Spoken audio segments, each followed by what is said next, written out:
Welcome back to my channel.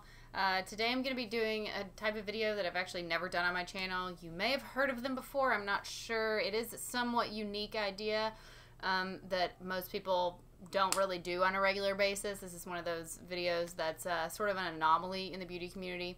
It's called a first impression. Yes, I have talked a lot of crap about first impressions in the past, but I thought of a really unique title for a video. Really the reason that I'm doing this video. Yeah, the title kind of predated the actual video itself because I've always been looking for a reason to film a first impression. And I'm going to be doing that with the Colourpop Smoke Show palette. I mentioned this in my last video that I have actually only purchased 2 palettes this year. That's it, 2. I know. First, you have to peel off the really annoying yet satisfying film. Honestly, it's weird. I think I like the box better than I like the actual palette. Like, I was hoping that the packaging would be a cardboard version of this, and it's not. It's a glossy plastic that, well, I hate to say this, but it looks kind of cheap. Oof. I mean, I don't know what it is. It's probably just the fact that it's glossy. And for some reason, when I see black glossy, it just reads as a little cheap to me. Don't come for me. I know it is cheap. I know that. But there are a lot of scratches in the packaging. If you can see these scuffs, see all of that? And that it came like that because it's a glossy black.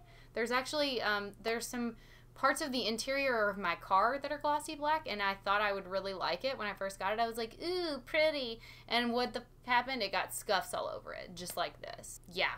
Good job, Toyota. So what I'm saying is Toyota basically used the same plastic as Colourpop. They must use the same factory. I don't know. I'm also the type of person that doesn't really always like plastic packaging. I like the cardboard packaging. I think it's a little more eco-friendly. And for some reason, the cardboard, I know plastic is supposed to read as sturdier, but to me, I feel like cardboard absorbs more of the impact of you dropping it. Like, does cardboard absorb more? Is it more shock absorbing than plastic? I don't know, but it seems like it would be. It's just my brain telling me that it is. Anyway, let's just go ahead and use the freaking eyeshadow because that's all that matters, right?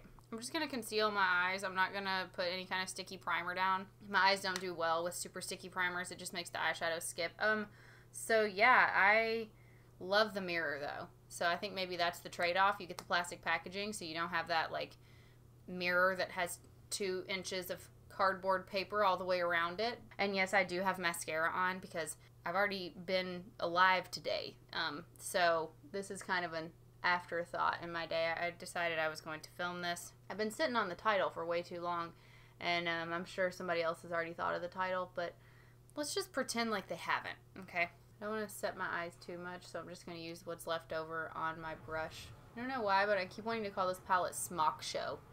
Like, why? I don't know. Because that's definitely the phrase that this palette was based off of. Smock Show. So one thing that I would like to mention right now is the fact that I have purposely avoided any reviews of this palette. I don't know. I just kind of saw it and I was like, you know what? This is like the best palette I've seen in a long time. I haven't seen any palettes like this where it's just totally grayscale, and I went for it, okay? I haven't watched any reviews of it yet, so this is kind of a blind first impression.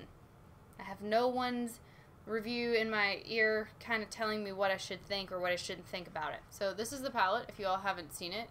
It's definitely a very grayscale looking palette, which is kind of the reason I wanted it. I feel like I always see these cool tones in other palettes, and the palettes themselves are just full of warm browns and like camel-y colors and reds, which I love, don't get me wrong, but I've just kind of been looking for an all cool tone palette. When I did that collab with Drea CN, which I will link down below if you want to see it, we had to pick palettes out for each other, so basically I had to lay all of my palettes out open and give her a quick video tour of them on Instagram stories, and I'd never really laid all my palettes out like that, and I was like, what?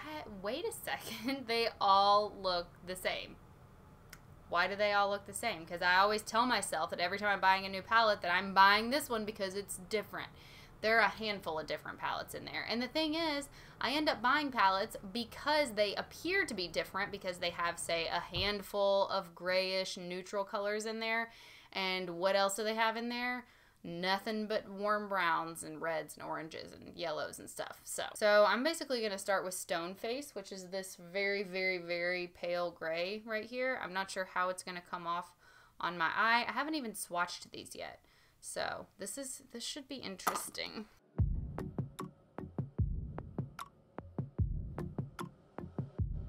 Okay, I thought that would show up more, just considering the fact that I'm pretty fair skinned. Okay, there we go. So this is gonna be my blending shade, basically. The only other palette I have that has a similar shade in it is the ABH Sultry palette, and I was really intimidated by those types of shades because cool toned grays, purples, blues tend to be kind of hard to build up or blend out anyway because they skip initially.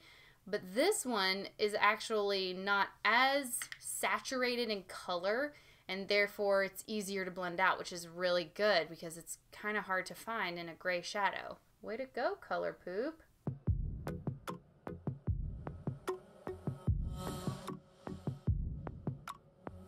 So something I should mention, if you really want to build the color up a little more with that color, I would suggest using a synthetic brush, because that is really going to help deepen up that shade. So I'm going to go over it a little bit with the synthetic brush. So this palette has one of those micro glitter infused shades in it. It actually has a couple, but I feel like Night Dream, the black one, is a little less so.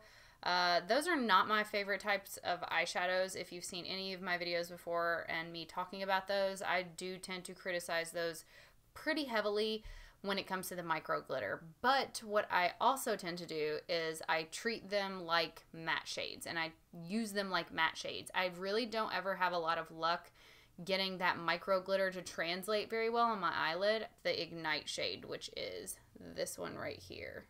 If you can see, there is some micro glitter in there, which for some reason I didn't think that there was when I ordered this palette. I thought Night Dream was the only one that had micro glitter in it, but we're just gonna go with it.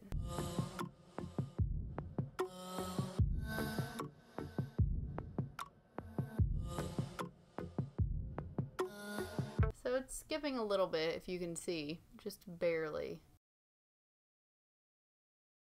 Could be because I'm using a synthetic brush initially. Maybe if I had just used a natural hair brush from the beginning with this shade, it wouldn't have skipped so badly, but I'm not worried about it. I usually don't mind the skip on my lid because I usually go back and cover it up anyway. You know, it's not too bad. Again, you can kind of see where it skipped a little bit, and to be perfectly honest, that doesn't really surprise me just because of the nature of the shade and the color.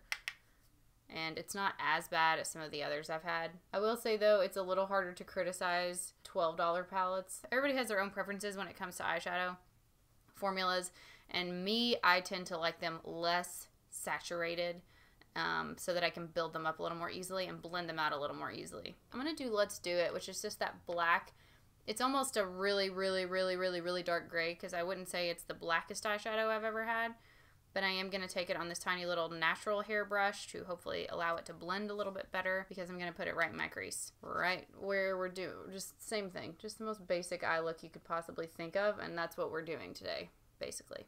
Basically basic. So as you can see, skipping a decent amount, but I can't really, I guess I didn't really expect much differently from cool tone dark shades. Cool tones are always harder to blend out, for me at least, because I have a really deep socket and my crease is really sunken in, so I always have a harder time blending out really dark cool tone shades. So I kind of, this is really, so far, first impression, this is turning out exactly how I thought it would.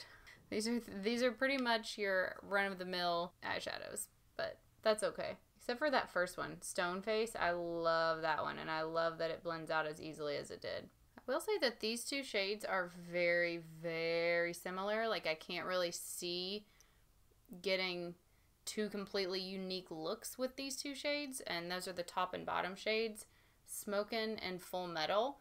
Like the two gunmetal shades in there, they're literally the same shade, slightly different tone. This one is just a little more neutral. So I'm gonna do Full Metal right here, which is the one in the bottom. We're gonna just go all over the eyeball with it. I like the way it goes on though.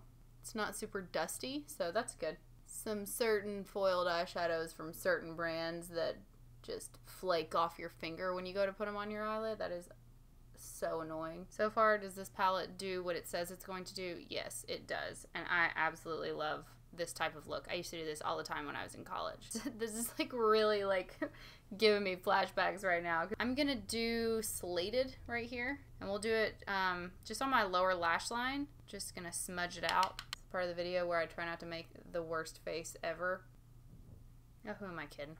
Whoa, okay. I don't know, I'm kind of liking it.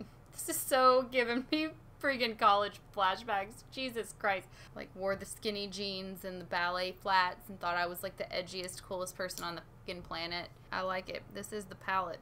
This is the palette. To just kind of modernize this look a little bit, because I didn't do inner corner highlights back then, I'm going to take this silver right there, which looks like the most beautiful silver ever. Let's see if I'm right. And I'm going to do that on my inner corner. Let's modernize this a little bit. Oh, yeah. I knew it. I swear, like, silvers are really hard to mess up, so it really bums me out when I get a palette with a shitty silver in it. I'm not sure I like the way it looks with this. Like, I wish I could just go back to the way it looked before. This is where we're at right now. There's no turning back, because this shit is stuck. Where's that coming from? I think it's coming from my past. I'm gonna have to stop putting this eyeshadow on, because my past is coming back to haunt me. So just a warning to any former emo kids out there, you will not be able to stop yourself. Honestly, I kind of like the way this is shaping up, so I'm not going to put foundation on because I just don't want to. Something that I always wish I had around back then was red eyeshadow. I looked everywhere for it and I could not find any. The closest I came to what red eyeshadow was like this Ben Nye blush that I had for my makeup class. So it was like, you know what? Here we are. We've got this red eyeliner. These lights like make my cheeks really red because they are hot, and now my face is hot. So I'm gonna put some concealer on my cheekies. All right, you all, so that is it. So my first impression of this palette is, yeah, I like it. I mean, it lives up to its hype, I guess you could call it. It's definitely exactly what you think it's gonna be. Like, think about in your mind what you are expecting, and then that is it. There's no surprises. There's no crumbly shimmer shades from what I can tell, like the foiled ones that flake away. They're really, really annoying. There is micro glitter in a couple that I'm gonna treat like mattes until further notice. The white is actually pretty good too. I was surprised. I know I didn't use it in this look, but I may go back and use it in a matte look. It is a really, really good white shade. It definitely met my expectations. I don't know that I would say it exceeded my expectations, except for the fact that I do like that the gray, especially the light one, is more easy to blend out than I thought it would be. But yeah, it's a good palette. I mean, it was 12 bucks and I can't complain. It's the second palette I've bought this year, and honestly, it's the best palette I've bought this year. Of all the palettes I've bought, this is the best one. I think it's safe to say. If you want me to do another tutorial with this palette, if you want me to do a full review where I have since updated my first impression thoughts, let me know, because I can do that too. But in the meantime, if you are looking for the emo palette of your dreams, this is your college emo palette. Yeah, or high school emo. Wherever you were at in life when emo was the thing, this is the ultimate emo palette. If there was like a red in it, I'd be like, boom, yeah. I mean, but even still, back then, I feel like black was the prevailing shadow of emo kids. Anyway, I hope you all like this tutorial. Please let me know in the comments. As always, give me a thumbs up if you want to, and subscribe to my channel if you don't mind. And I will see you all in my next video. Peace out, you all. Every day feels so